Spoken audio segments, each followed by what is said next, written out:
Salut à tous, bienvenue sur motorstv.com pour un nouveau débriefing MX. Ce week-end avait lieu le Grand Prix d'Angleterre à Waterley-Bassine. Vous avez pu le suivre en direct évidemment sur Motors TV. Avec vous, Maxime Martin, vous étiez donc dans nos studios pour commenter cette course. Alors, est-ce que c'était un week-end sympathique? Est-ce que ça s'est bien passé? Oui, c'était un bon week-end avec du soleil en Angleterre, c'était plutôt pas mal. Et puis, on revenait sur ce circuit de Waterley-Bassine où on avait été déjà en 2006 pour le championnat du monde et surtout pour le motocross des nations. Donc, il y avait des gros souvenirs là-bas. Absent du calendrier depuis toutes ces années, on l'a retrouvé. C'était un très beau circuit apprécié des pilotes. Alors, je vous propose de commencer avec la catégorie MX2, des petites cylindrées, avec un doublé plutôt tranquille pour Ken Roczen. Et oui, forcément, c'est le grand maître de cette catégorie MX2 cette année. Beaucoup de pilotes aimeraient le devancer, c'est très difficile, il est au point, il est au top. C'est en plus certainement sa dernière année en Europe, après direction les USA. Donc voilà, il fait le maximum pour bien terminer. Pour aller attraper son premier titre de champion du monde. Oui, ça serait son premier titre, effectivement. Il a encore quelques petites courses, il reste 2 grands prix au calendrier. C'est pas terminé. Il y a Tommy Searle qui s'est bien battu, il a vraiment essayé d'aller le chercher. Ça a été difficile, mais c'est lui, après Ken Roczen, qui a fait aussi la bonne opération. Oui, Tommy Searle, il était chez lui, c'était le local de l'étape en plus, donc il avait vraiment à cœur de faire quelque chose de bien devant son public. Dans la première manche, il s'est vraiment bien démarqué puisqu'il a fait une superbe remontée. Dans la deuxième course, par contre, il est un petit peu mieux parti, mais là, non, c'était impossible pour lui d'aller suivre le rythme de Ken Roczen. Vraiment, ce week-end, c'était Ken Roczen le meilleur. Tommy Searle, la deuxième place, c'était la sienne. Donc voilà, la hiérarchie est à peu près respectée. Avec un Jeffrey Hurlings qui s'est bien battu, mais qui a été peut-être un peu plus malchanceux. Ouais, dans la première manche, ça n'a pas fonctionné pour Jeffrey Hurlings, ça n'était pas forcément bien. Et puis entre les 2 courses, il y a Stefan Everts qui a été le voir. Il lui a dit « Qu'est-ce qui se passe? Qu'est-ce qui ne va pas? Tu fais des résultats qui ne sont pas les tiens d'habitude. Il faut vraiment se remettre en question. Vas-y, tu es capable. On a vu justement la veille, lors des essais même, que tu pouvais faire des bons temps sur circuit. Il faut que tu crois en toi. » Et ça a certainement porté ses fruits, cette petite réflexion. Ça l'a boosté, puisque dans la deuxième manche, ça s'est beaucoup mieux passé pour lui. Il fait 3e. Ouais, c'est pas mal. Avec Gauthier Paulin qui lui fait 3e du Grand Prix, avec de belles courses. En plus de ça, il a fait des départs quand même plutôt moyens. Et il est bien remonté. Donc s'il était mieux parti, pourquoi pas aller chercher Roczen? Est-ce que ça aurait été possible?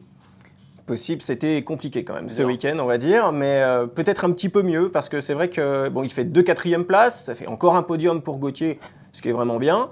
Il se bat bien, il remonte bien, donc tout va bien pour Gauthier Paulin. Maintenant, il était lui aussi un petit peu déçu de ses départs, parce que voilà, c'est vrai qu'avec un très bon départ, on peut forcément mieux figurer au classement ensuite, donc éviter ces grandes remontées qui ne sont pas toujours simples. Mais sur ce circuit, ça s'est bien passé, puisqu'il y avait différentes possibilités, différentes ornières. Ça offrait un grand choix de trajectoire, et ça a permis aux pilotes de faire des belles remontées comme ça. Gauthier, il est méritant, et puis voilà, on peut toujours compter sur lui.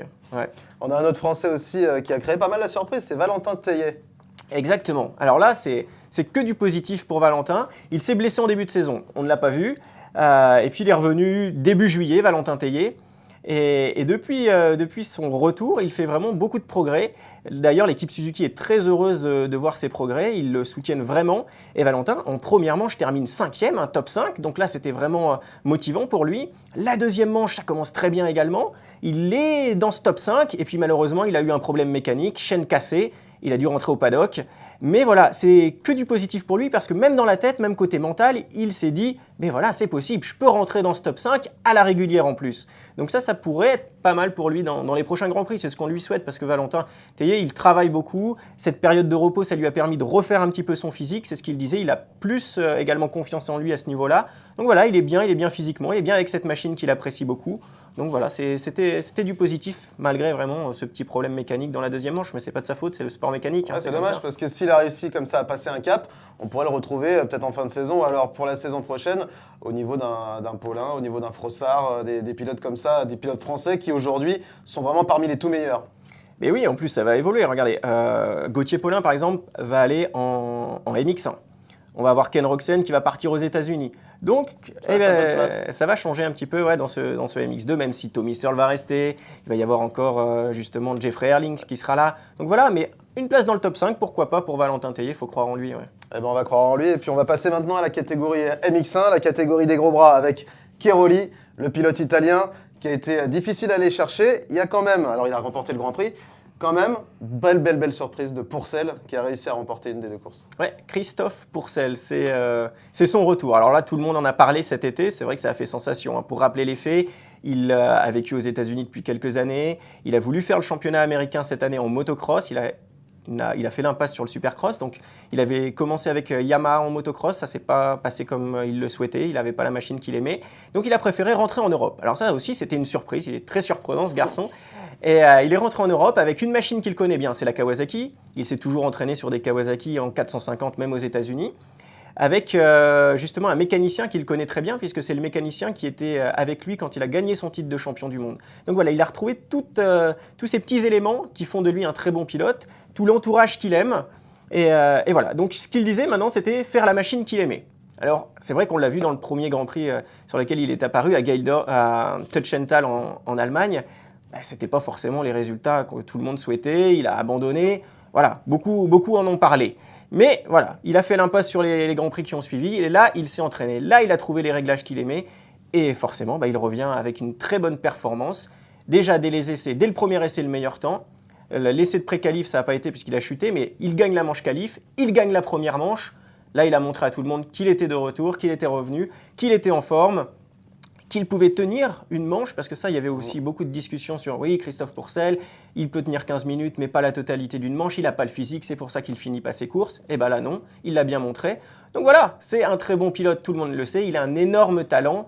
Maintenant, voilà, il fallait le prouver, il l'a fait ce week-end, c'est sûr, avec une première manche remportée, une deuxième manche à la 3e place, qui est quand même un résultat très honorable. Avec un très bon résultat, puisqu'il remporte le Grand Prix, c'est Antonio Cairoli, qui s'approche de plus en plus du titre, là. Il n'est pas loin.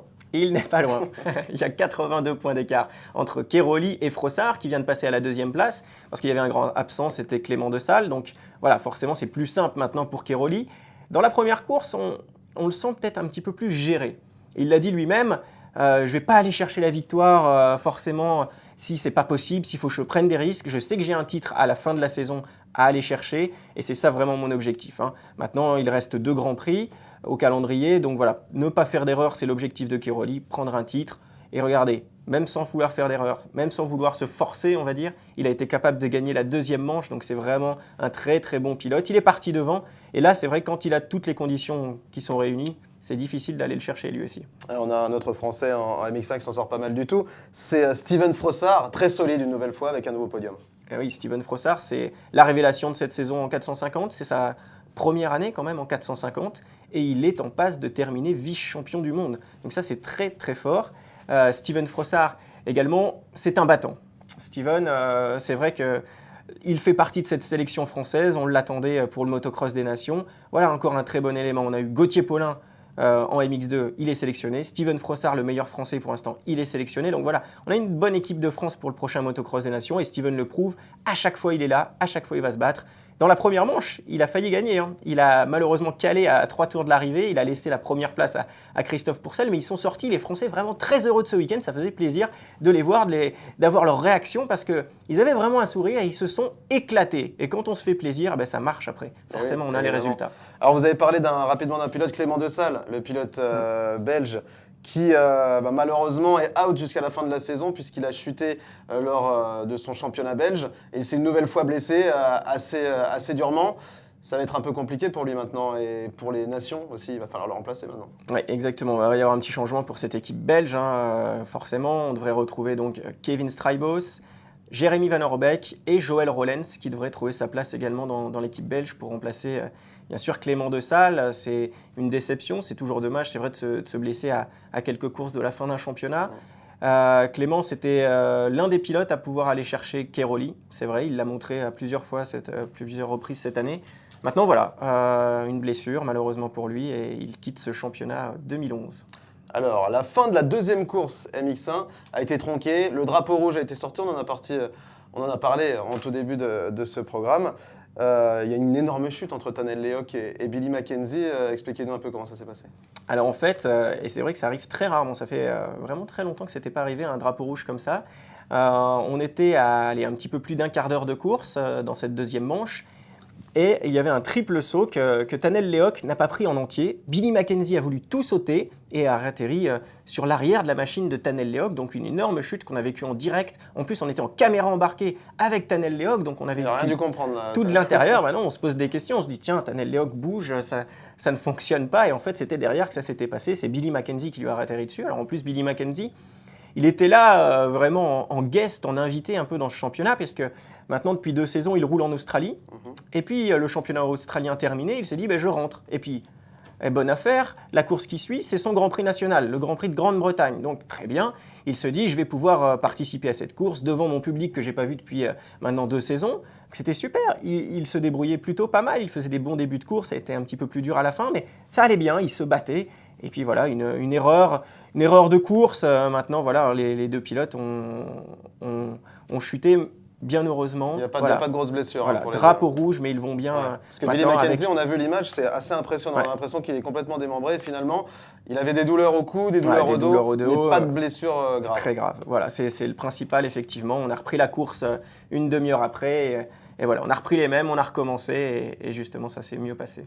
Bon, alors là, le motocross, évidemment, continue sur Motors TV. Je crois que le week-end prochain, il y a du MXUS.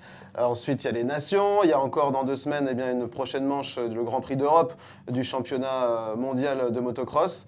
Donc là, ça va être la fête du motocross encore sur Motors. Mais c'est du grand cadeau, hein. C'est un régal sur Motors TV cette saison. On a tous les championnats, le MXUS, les Grands Prix, le motocross des Nations qui arrive. Justement là, c'est quand même l'événement à ne pas manquer cette année. Ça se passe en France, à Saint-Jean-d'Angély, c'est en Charente-Maritime, le 17 et 18 septembre.